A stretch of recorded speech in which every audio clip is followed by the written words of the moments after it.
Bismillahirrahmanirrahim. Assalamualaikum warahmatullahi wabarakatuh. Dengan selalu memanjatkan puji dan syukur kepada Allah, semoga kita selalu dalam lindungan berkah dan ridha Allah Subhanahu wa taala. Subhanallah walhamdulillah astagfirullah wallah Allah. Kembali saya dari tim Raja Nusantara. Kali ini akan menyampaikan terkait dengan cermin kejujuran.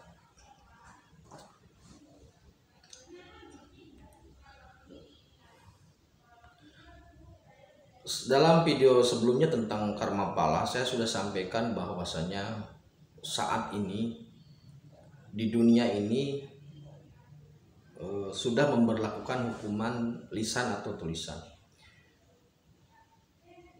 Jadi begini, kita itu dalam bertindak itu selalu terikat dengan tiga komponen. Satu, hati, yang kedua lisan, yang ketiga perbuatan. Zaman dahulu hati dan lisan atau tulisan itu tidak terkena hukuman. Tetapi saat ini lisan sudah terkena dengan hukuman. Maksudnya, jika kita menyampaikan sebuah aspirasi atau menyatakan atau melakukan ekspresi lisan itu bisa terkena dengan hukum. Apakah dengan ujaran kebencian jika lisan, atau bisa dengan undang-undang UTE jika itu adalah tulisan.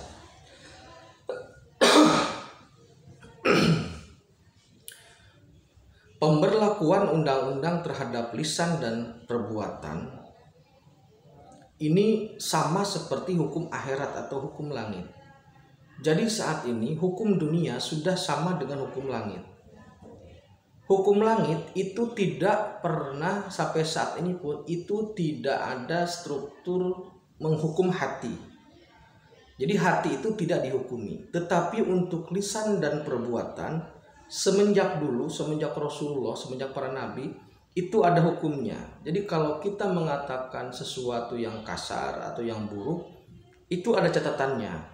Tetapi untuk hati memang tidak ada urusannya, maksudnya tidak ada catatannya.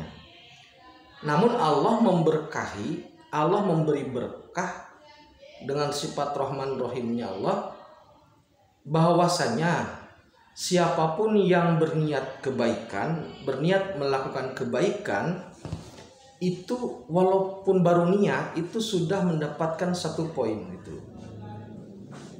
Jadi hati ini urusannya dengan Allah langsung. Jika seseorang berniat melakukan kebaikan, walaupun ternyata tidak jadi melakukannya, maka sudah mendapatkan poin 1. Tetapi jika berniat melakukan kejahatan, itu tidak mendapatkan poin. Tidak ada minus poin gitu loh. Jadi hati itu tidak terhukumi. Hanya bonus kalau sudah niat mendapatkan bonus gitu. Tapi kalau tidak niat atau berniat melakukan kejahatan tapi tidak dilaksanakan, maka tidak ada poin.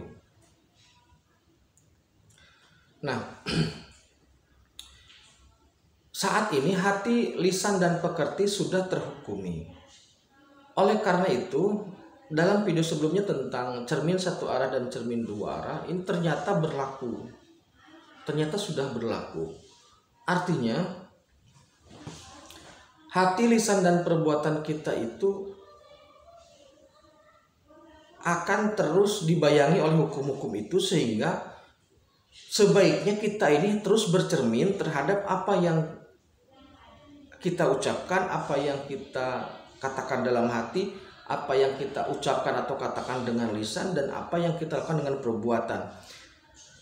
Karena apa? Karena maksud fungsi dari cermin kejujuran ini adalah saat ini kita harus mulai jujur dengan diri sendiri. Kenapa demikian? Karena kalau kita tidak jujur dengan diri sendiri, hukumnya ini sekarang sangat personal gitu loh. Maksud hukum personal itu, hukum karma pala yang sudah turun itu mengikat secara personal. Tidak ada yang bisa menolong gitu loh, kecuali diri sendiri. Oleh karena itu, kejujuran terhadap diri sendiri ini sangatlah penting. untuk menyelamatkan kita baik di dunia maupun di akhirat. Keselarasan hati, latih, dan pakarti ini menjadi sangat penting. Jadi setiap waktu dengan adanya cermin ini, setiap waktu kita harus melakukan introspeksi dan refleksi. Itu fungsi cermin kejujuran. Karena apa? Kalau kita terus melakukan hal-hal yang bertabrakan atau yang kontradiksi dengan hati, itu kecenderungannya nanti akan menggiring kita kepada sosok yang lebih rusak gitu.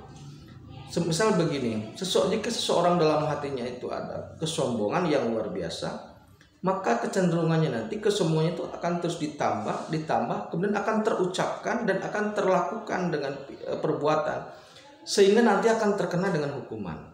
Itu loh maksudnya.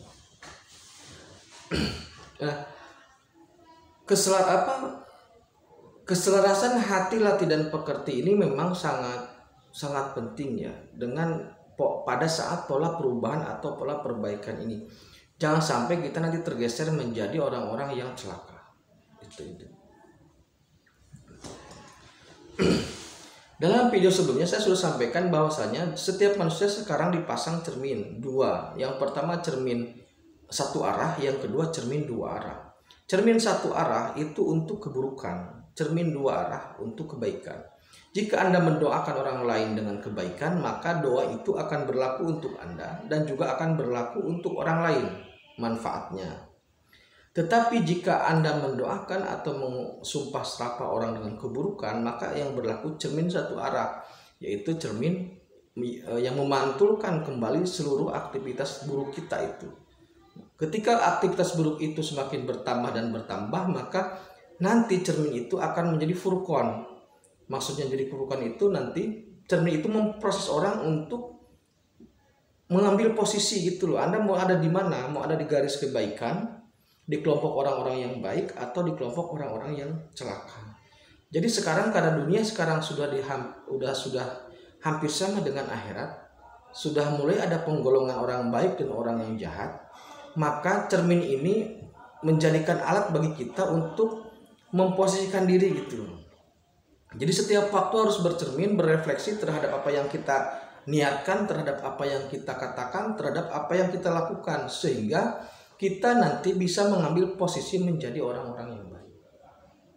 Ini bahayanya di sini. Maksud bahaya itu karena ini berlaku untuk saya juga. Begitu. Itu inti dari cermin kejujuran. Kita harus jujur terhadap diri sendiri bahwa apa yang kita lakukan salah.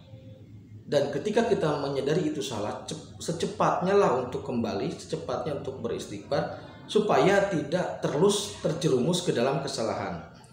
Silakan saudara perhatikan orang-orang saat ini. Kalau dia orang yang jahat, orang yang buruk, baik itu melalui perkataan ataupun perbuatan, semakin dia mengumbar kata-kata buruknya, maka semakin besar, semakin meningkat intensitas keburukannya, yang pada akhirnya dia akan terjerumus menjadi orang yang buruk. Tetapi jika ada orang yang mengucapkan atau melakukan perbuatan buruk kemudian mengerem, maka insya Allah kemungkinan besar dia akan selamat. Tapi jika tidak, maka hukumannya dua. Satu, hukuman negara, atau hukuman dari karma pala itu. Mari kita berdoa kepada Allah, tetap beriman dan beramal soleh. Semoga kita bisa memanfaatkan cermin kejujuran ini, cermin hati ini, terus bersihkan hati agar setiap niat, ucap, dan langkah kita ini merupakan niat, ucap, dan langkah yang diridhoi Allah Subhanahu wa Ta'ala. Demikian yang dapat saya sampaikan terkait cermin hati. Semoga bermanfaat. Terima kasih. Assalamualaikum warahmatullahi wabarakatuh.